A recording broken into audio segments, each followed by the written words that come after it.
নমস্কাৰ। ৰেডিঅ' লখিমপুৰৰ শ্ৰোতাসকলক সম্ভাষণ জনাই আৰম্ভ কৰিছোঁ আজিৰ অনুষ্ঠান হাতত লৈ ষ্টুডিঅ'ত মই দীপাংকৰ চেতিয়া। আগবঢ়োৱা হৈছে লখিমপুৰৰ বাতৰি। নমস্কাৰ।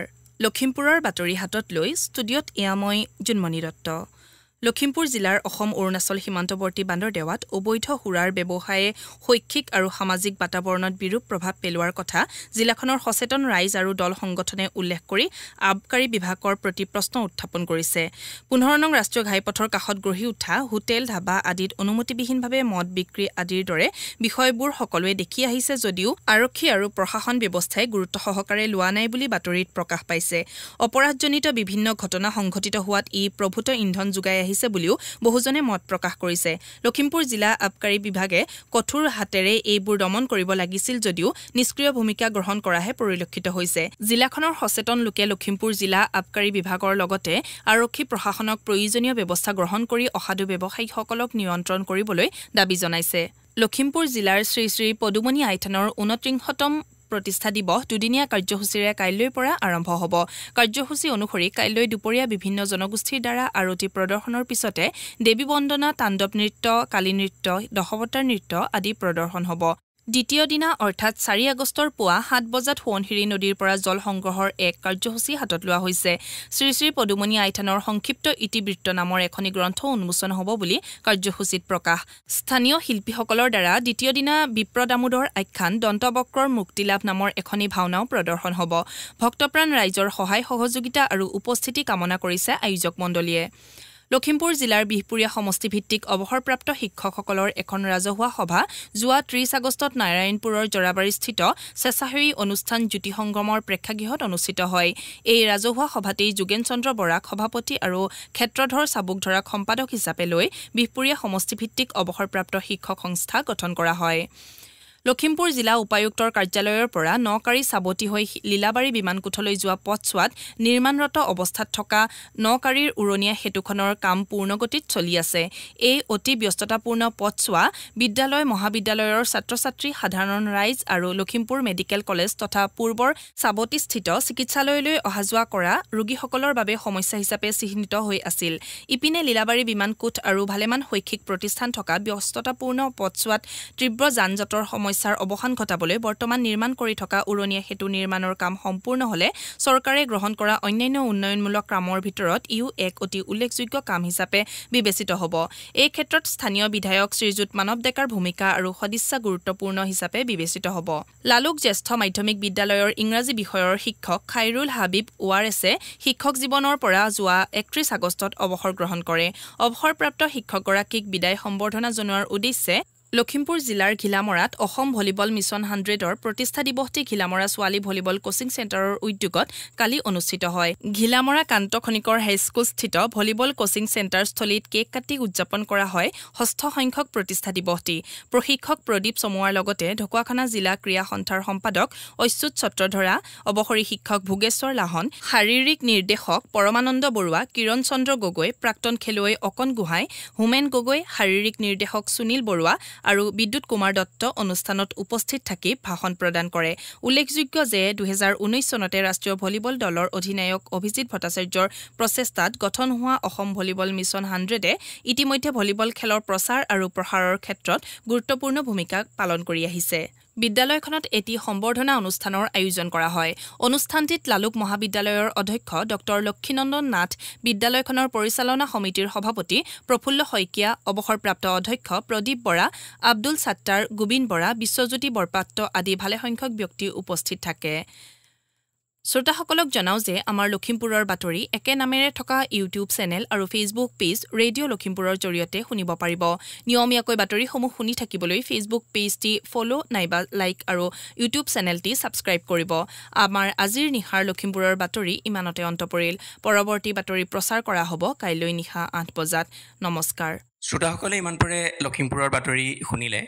এয়া ৰেডিঅ' লখিমপুৰ। আৰম্ভ কৰা হৈছে শিল্পীৰ পৃথিৱী।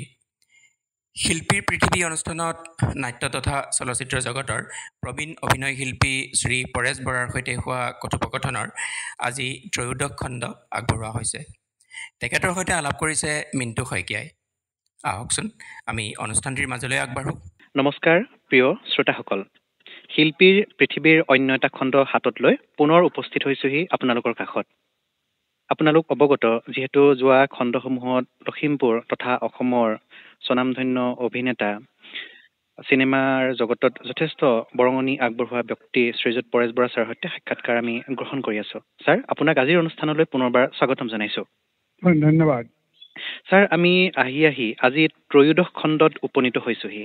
আজিৰ ত্ৰয়োদশ খণ্ডত যি সময়ত পানীগাঁৱত আপোনালোকে চিনেমা নিৰ্মাণ কৰিবলৈ সাহস আৰু ইচ্ছা প্ৰকাশ কৰিছিল, আমি ভাবোঁ আজিৰ পৰা কেইবাটাও দশক পূৰ্বে সেইখিনি সময়ত চিনেমা নিৰ্মাণ কৰিবলৈ প্ৰবল ইচ্ছা শক্তি আৰু হেঁপাহ, দুৰ্বাৰ হেঁপাহ নথকা হ'লে চাগৈ সম্ভৱ নহ'লহেঁতেন।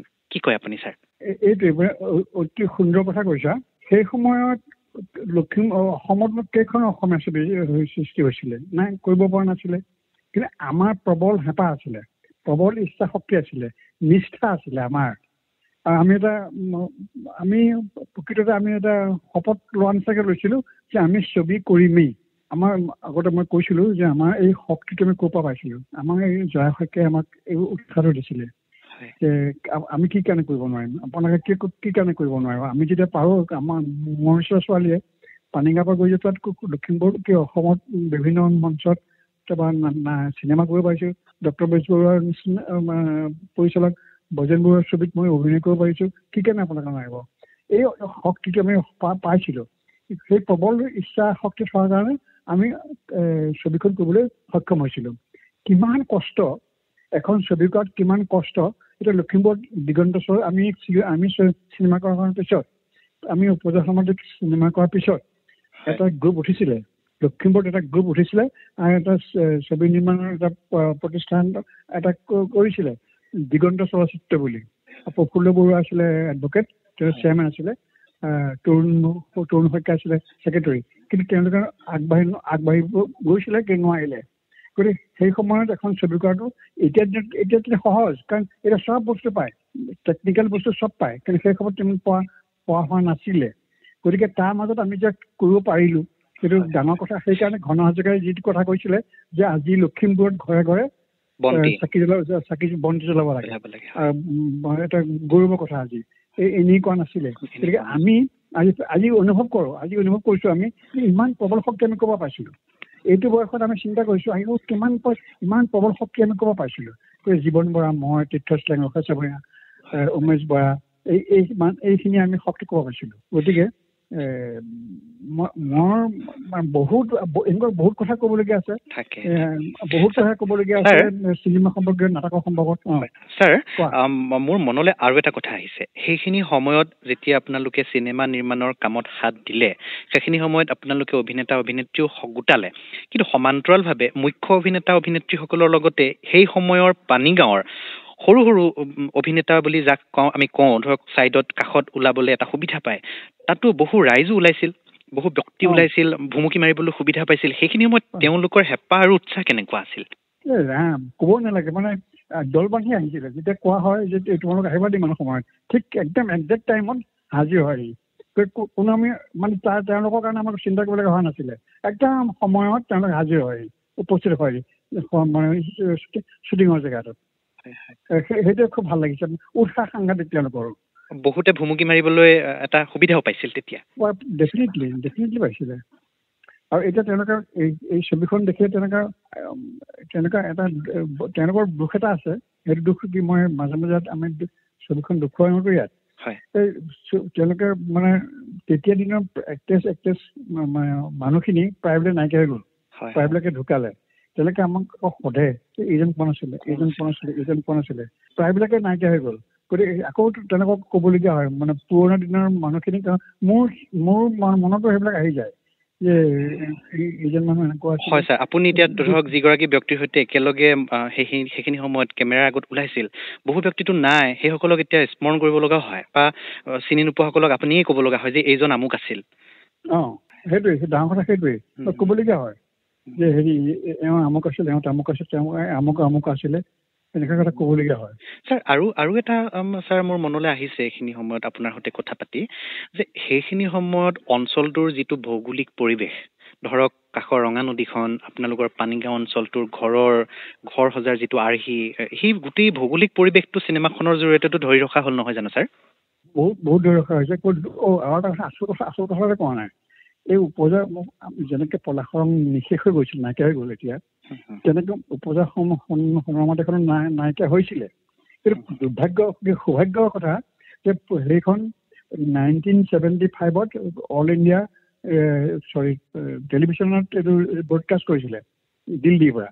ব্ৰডকাষ্ট কৰাৰ কাৰণে প্ৰিণ্টটো তাত থাকি গ'ল। সেই থাকি যোৱাৰ কাৰণে আমি এই সুবিধাটো পালোঁ। যেতিয়া মই হেৰি কৰিলোঁ, আমাৰ অসমত পুৰণা ছবিবিলাকৰ এটা উৎসৱ পাতিছিলে। সেই সময়ত আমাৰ ববিতা শৰ্মা আছিলে ছেক্ৰেটাৰী, চেয়াৰমেন আছিলে, শিল্পগ্ৰাম নে কি হয় যে, শিল্পগ্ৰাম নে কলাক্ষেত্ৰ হেৰি আছিলে, চেয়াৰমেন আছিলে। তেওঁক ক'লো, তেওঁক ছবিখনৰ কথা ক'লো, তেওঁ সেই তাত ছবিখন হেৰি কৰিব, প্ৰদৰ্শন কৰিব। আৰু এইটো হেৰি আছিলে পুনে আৰ্কাইভত আছিলে প্ৰিণ্টটো। মানে লিখা পঢ়া কৰি আমি তেওঁৰ যোগেদি হেৰি অনালো, পুনেৰ পৰা অনাই পেলাই মানে এতিয়া ইয়াত দিবলৈ প্ৰদৰ্শন কৰিলো। ছাৰ হয়, ছাৰ পুনৰ আমাক সময়ে ইংগিত দিছে অনুষ্ঠানটোৰ পৰা আজি বিদায় লোৱাৰ। ছাৰ, আজি 'ত্ৰয়োদশ খণ্ডৰ পৰা আমি বিদায় লৈছো। 'চতুৰ্দশ অৰ্থাৎ কাইলৈ অন্য এটা খণ্ডত পুনৰ আমি আমাৰ আলাপত মিলিত হ'ম। ধন্যবাদ ছাৰ। নিশ্চয় ধন্যবাদ। শ্ৰোতাসকলে ইমান পৰে শিল্পীৰ পৃথিৱী শিতানত নাট্য তথা চলচ্চিত্ৰ জগতৰ প্ৰবীণ অভিনয় শিল্পী শ্ৰী পৰেশ বৰাৰ সৈতে হোৱা কথোপকথনৰ 'ত্ৰয়োদশ খণ্ডটি শুনিলে। তেখেতৰ সৈতে আলাপ কৰিলে মিণ্টু শইকীয়াই আৰু সম্পাদনাত আছিল ৰুবুল হাজৰিকা। কথোপকথনটিৰ 'চতুৰ্দশ খণ্ডটি প্ৰচাৰ কৰা হ'ব কাইলৈ এই একে সময়তে। এয়া ৰেডিঅ' লখিমপুৰ। এতিয়া আগবঢ়োৱা হৈছে কাব্যকুঞ্জ। কবিতা পাঠৰ অনুষ্ঠানটিত আজি আগবঢ়োৱা হৈছে কবি দুলাল দত্তৰ কেইটিমান স্বৰচিত কবিতা পাঠৰ পুনৰ প্ৰচাৰ। বৃদ্ধাশ্ৰমৰ পৰা মই তোৰ দেউতাৰাই কৈছোঁ। বোপাইও, ভালে আছনে তই? মোৰ খবৰ তই নাৰাখিলেও তই থৈ যোৱা সেই অচিনাকি ঘৰখন, মানুহখিনি এতিয়া দেখোন আপোন আপোন হৈ পৰিল, যিটো মই তোৰ পৰাহে আশা কৰিছিলোঁ বোপাই। থওক দে সেইবোৰ কথা। তই চাগে আমনিয়েই পাইছ। এতিয়াতো তই চাগে বৰ সুখত আছ বোপাই। চিনাকি মানুহৰ অচিনাকি মন, কাৰ পেৰাত বন্দী মৰুময় জীৱন। কিন্তু এটা কথা মনত ৰাখিবি বোপাই, এটা সময় আহিব তইও বুঢ়া হবি। সেইদিনা অনলাইনত হয়তো তোক কোনেও নিবিচাৰিব। দুগাল ওলমিব, মুখৰ আগবাক ৰেখাই তোৰ এৰি অহা দিনবোৰৰ কৈফিয়ত বিচাৰিব। প্ৰাণ খুলি হাঁহো বুলিলেও তই হাঁহিব নোৱাৰিবি, হিয়া ভাঙি কান্দো বুলিলেও কান্দিব নোৱাৰিবি। কপি থকা হাতেৰে লিখো বুলি কবিতা লিখিব নোৱাৰিবি। চেলফি ল'ব নোৱাৰিবি। ষ্টেটাছ, লাইক, কমেণ্ট এইবোৰেও তোক বিদ্ৰোহ কৰিব বোপাই। তয়ো দেখোন মোৰ দৰেই হৈ পৰিবি বোপাই। 2 হাত কঁপিব, দেহটো নিৰস হ'ব। তোৰ দেহৰ খলা বমাবোৰত বিষাদৰ চকুলোৱে ডোঙা বান্ধিব। মই তোৰ যেনেকৈ আৱৰ্জনা হৈ পৰিছিলোঁ, তয়ো তেনেদৰে কাৰোবাৰ আৱৰ্জনা নহবিনে বোপাই। মোৰ দৰে তোৰ কাষতো নিজৰ বুলিবলৈ কোনোৱেই নাথাকিব। সুধিবলৈ ওচৰত কোনো নোলাব, দৰৱ খালেনে, চাহ অকণমান খায়নে। বোপাইও, বৃদ্ধাশ্ৰমত আছো যদিও মই তোক পাহৰা নাই। মোৰ দৰে তোৰ অসুখবোৰ নহওক বুলিহে কৈছো। দিনকাল ভাল নহয় বোপাই। দেউকা লগাই আকাশত উৰিলেও তোক চাই হাত চাপৰি বজোৱা মানুহখিনি কিন্তু মাটিতহে আছে।